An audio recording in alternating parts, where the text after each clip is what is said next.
मुक्ताईनगर सुकळी शिवारात वीज तारांची चोरी, बळीराजा धास्तावला। 2 मेच्या मध्यरात्री अज्ञाताकडून सुकळी येथील शेतकरी, माजी पंचायत समिती सभापती विकास समाधान पाटील, दादाराव नामदेव पाटील, किशोर भागवत पाटील यांच्यासह आजूबाजूच्या शेतातील उभ्या विद्युत पोलवरील ॲल्युमिनियमच्या वीज तारा चोरट्यांनी लांबवल्याचा धक्कादायक प्रकार समोर आला आहे। याबाबत पोलिसात तक्रार देण्यात आली असून पोलीस निरीक्षक नागेश मोहिते यांच्या मार्गदर्शनाखाली विजय पठार, पोलीस कॉन्स्टेबल पवन सपकाळ व सुकळी पोलीस पाटील संदीप इंगळे आदींनी घटनास्थळी धाव घेत पंचनामा केला। 6 ते 7 पोलवरील अंदाजे 40,000 रुपये किमतीच्या वीज तारा चोरी झाल्या असल्याचा प्राथमिक अंदाज आहे। काही तारा घटनास्थळावर पडून होत्या। दरम्यान ऐन उन्हाळ्यात घडलेल्या घटनेमुळे केळी उत्पादक शेतकऱ्यांची चिंता वाढली आहे।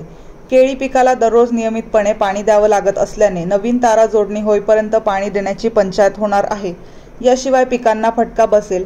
तसेच या घटनेमुळे शेतकरी वर्ग धास्तावला असून शेतकऱ्यांच्या चिंतेत भर पडली आहे। या चोरांचा छडा लावण्याचे आवाहन पोलिसांसमोर आहे। ज्ञानेश्वर सावळे, MG न्यूज, मुक्ताईनगर।